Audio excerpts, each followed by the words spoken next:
yu do ke ye kor kang ye. Adawuna diang na gerwan jece abachul kanya tero we ko da jayang kontok.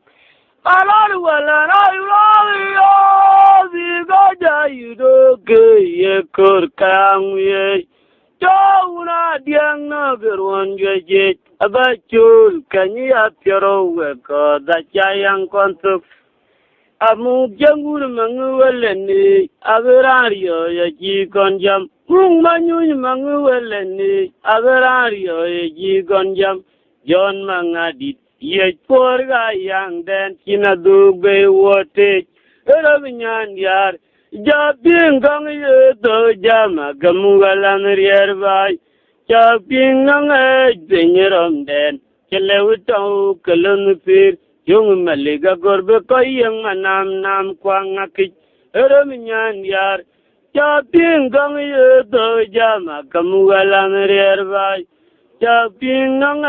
benyerom den kelewtau kelunupit yung maliga gorbe ko yung nam kwang akit iyar wala lang yo bigaja yido ke ye kor kang ye Adawuna diang na gerwan jece bechul kanya tero weko da chayang kontok alar wala yo bigaja yido ke ye kor kayang ye Jawuna diang na gerwan jece abechul kanya tero weko da chayang kontok mchangkunu manguwelen aberario ya ji konjam John mangadit ye porga yang den kina dugbe ting mangadit ayal porga yang den kina dugbe wote inare nyan yar jabing gang ye to jama kamugalan rierbai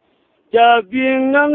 denyerom den kelewtau kelunupir yung malega gorbe ko yung nam kwang akit iro nyan yar Japing kang yeto jama kamugalan rierbai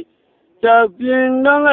benyerom den kelewtau kelunupir yung maliga gorbe ko yung nam kwang akit